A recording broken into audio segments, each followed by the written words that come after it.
Buenos días, buenas tardes, buenas noches. La clase de hoy vamos a hablar sobre inducción electromagnética y ley de inducción de Faraday-Lenz.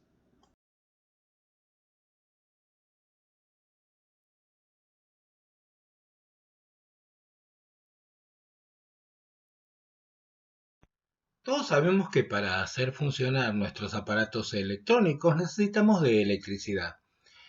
Hasta ahora hemos hablado de pilas o de baterías conectadas a un circuito, pero en general lo que hacemos es enchufarlo al corriente de la pared. Pero ¿cómo se genera la energía eléctrica que obtenemos de nuestros enchufes? Claro, sabemos que proviene de alguna estación generadora, ya sea hidroeléctrica, nuclear o termoeléctrica. Lo que hace una estación generadora es convertir alguna forma de energía en energía eléctrica. La pregunta es, ¿cómo lo hace? Esa es la pregunta que vamos a tratar de responder en esta clase. Para hacer un poco de historia, en 1831, tanto Faraday en Inglaterra como Henry en Estados Unidos independientemente hicieron una serie de experimentos e investigaciones con los que llegaron a conclusiones semejantes. Los campos magnéticos, bajo ciertas condiciones, pueden generar corrientes eléctricas y por lo tanto campos eléctricos. Esencialmente lo que usaron para hacer estos experimentos fueron una espira conductora, un galvanómetro para medir la corriente y algún imán o electroimán para generar el campo magnético. Visto desde la actualidad, los experimentos parecerían muy sencillos. En el primer experimento, lo que se hizo fue atravesar una espira conductora con un imán y se observó que se generaba una corriente eléctrica en la espira mientras el imán se movía. En otro experimento se colocan dos bobinas sobre una barra metálica. Se observa que cuando empieza a circular corriente eléctrica por la primera bobina, es decir, que se genera un campo magnético, empieza a circular corriente también por la segunda. Por otro lado, si se incrementa la corriente eléctrica en la primera bobina, incrementando también el campo magnético, también aparece una corriente eléctrica inducida en la segunda bobina. Y si disminuimos la intensidad de la corriente en la primera bobina, disminuyendo también el campo magnético, aparece corriente en la segunda bobina. Si bien los experimentos eran muy simples, a partir de ellos, Faraday y Henry llegaron a conclusiones muy importantes. Un campo magnético variable induce una corriente en un conductor. Las fuerzas electromotrices y las corrientes causadas por los campos magnéticos se llaman FEM o fuerza electromotriz inducida y corrientes inducidas, y al proceso se lo denomina inducción magnética. Para tratar de entender por qué pasa esto, vamos a hablar un poco de flujo magnético. Si recordamos lo que vimos del flujo del campo eléctrico con la ley de Gauss, en el caso del campo magnético es básicamente lo mismo, solo que en la ley de Gauss se trataba de superficies cerradas, y en el caso del campo magnético vamos a hablar de superficies abiertas.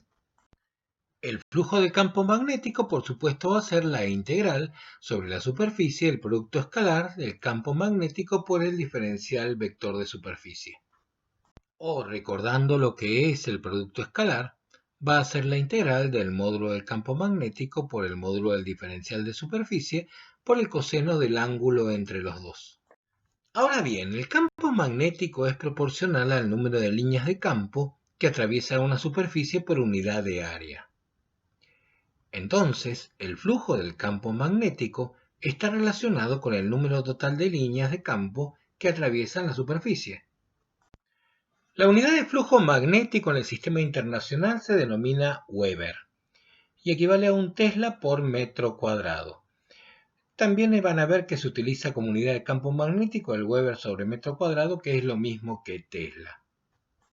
Y considerando que todas las líneas de campo magnético son cerradas, es bastante evidente que el flujo a través de una superficie cerrada va a ser cero, porque todas las líneas que entran salen. Ahora ya estamos en condiciones de dar un enunciado de la ley de Faraday-Henry. Lo que produce la FEM inducida no es la variación en sí del campo magnético, sino la variación del flujo del campo magnético a través de la espira. Dicho de otra manera, si yo mantengo el campo magnético uniforme y constante y cambio la forma o el tamaño o la posición de la espira, también se va a producir una FEM. La FEM es el campo eléctrico inducido por el flujo variable. Lo interesante es que la integral de línea de este campo eléctrico alrededor de un circuito completo será el trabajo realizado por unidad de carga y va a ser proporcional a la variación del flujo del campo magnético respecto del tiempo. O sea que no es cero, por lo que este campo eléctrico no es conservativo. La ley de Faraday-Henry se completa con la llamada ley de Lenz. Uno puede pensar que la ley de Lenz es algo sin importancia porque es simplemente agregar un signo en la ley de Faraday-Henry. Pero la ley de Lenz es muy importante porque nos define la dirección en que se produce la corriente inducida.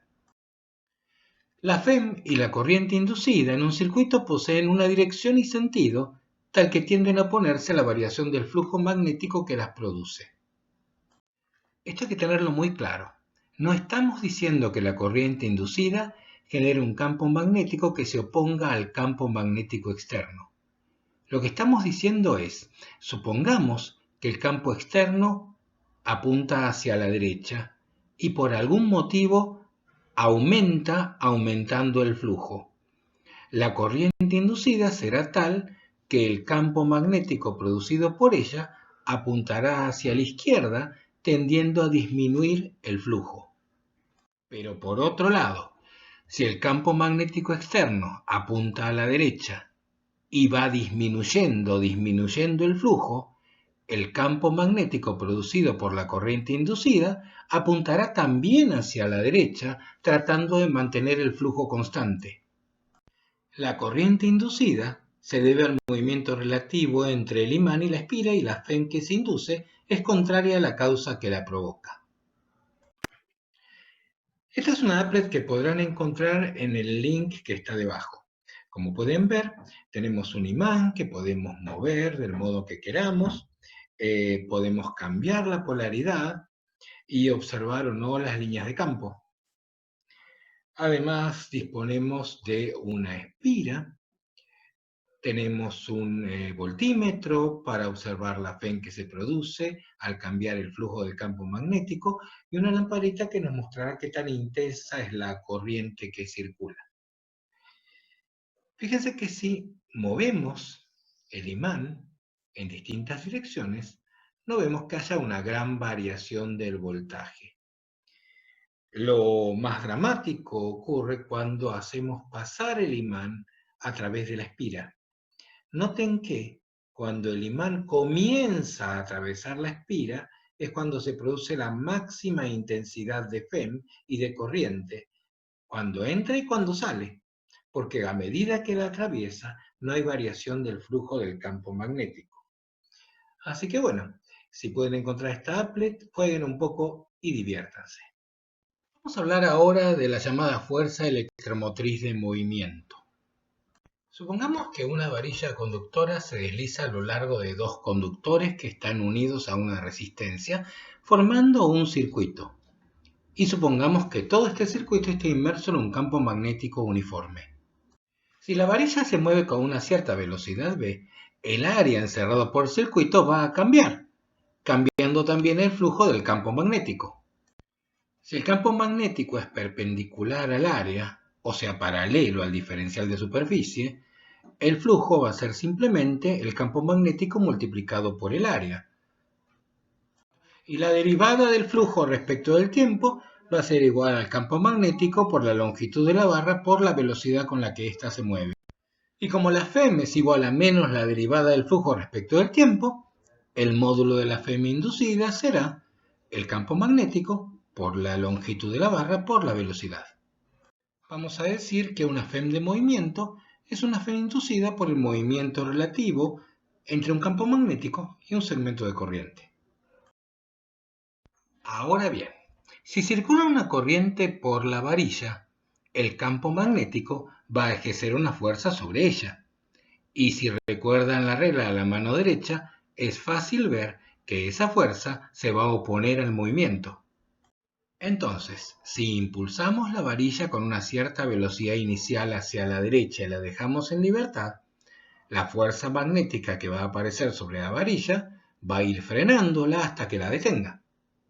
Si lo que deseamos es mantener la velocidad constante de la varilla, tendremos que ejercer una fuerza igual o opuesta a la fuerza magnética, que da como tarea calcular cuánto debe valer esa fuerza.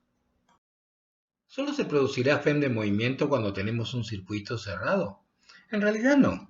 También se puede producir FEM de movimiento cuando hay un circuito abierto.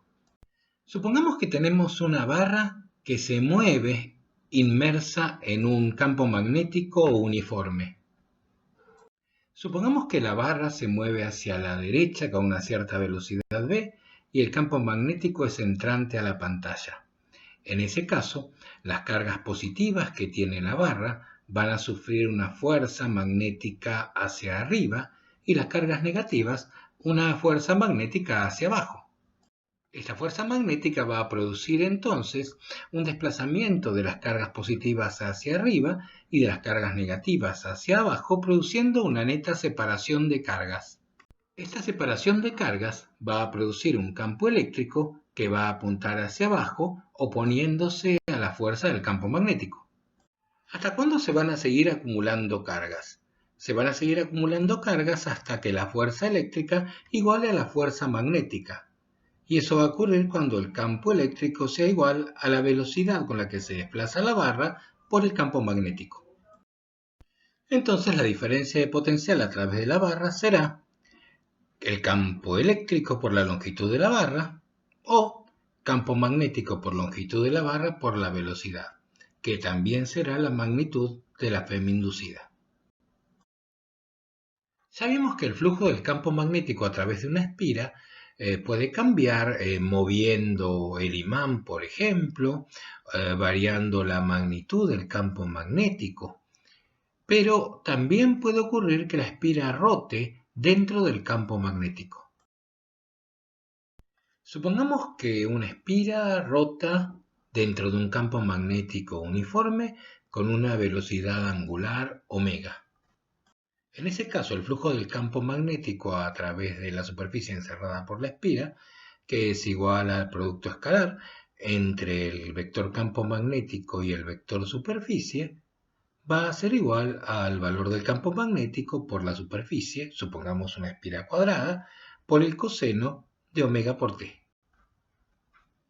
Por supuesto, omega t es el ángulo entre el vector superficie y el vector campo magnético que va a depender del tiempo. Como la FEM inducida es menos la derivada del flujo respecto del tiempo, entonces la FEM inducida va a ser igual al campo magnético por la superficie de la espira por la velocidad angular por el seno de omega t. Es interesante observar que cuando el flujo es máximo, o sea, cuando omega t es igual a 0, la FEM es mínima porque en ese instante la variación del flujo es la mínima posible. Hablemos un poco de diferencias y semejanzas entre campos electrostáticos y campos eléctricos inducidos. En primer lugar, los campos eléctricos inducidos no están asociados a cargas, sino a variaciones temporales del flujo magnético. Recordemos que las líneas de campo magnético son cerradas, mientras que las líneas de campo electrostático nacen en las cargas positivas y mueren en las cargas negativas. La diferencia de potencial entre dos puntos asociados a un campo electrostático es independiente del camino recorrido. Es decir que la diferencia de potencial en un circuito cerrado sería cero. Eso es lo que nos dice que un campo electrostático es conservativo. Pero para un campo eléctrico inducido esto no es verdad, ya que la FEM inducida es distinta de cero cuando varía el flujo magnético. O sea que un campo eléctrico inducido no es conservativo. Además, se puede hablar de FEM inducida para una trayectoria cualquiera sin necesidad de que ésta coincida con un circuito físico. Y seguimos la próxima clase.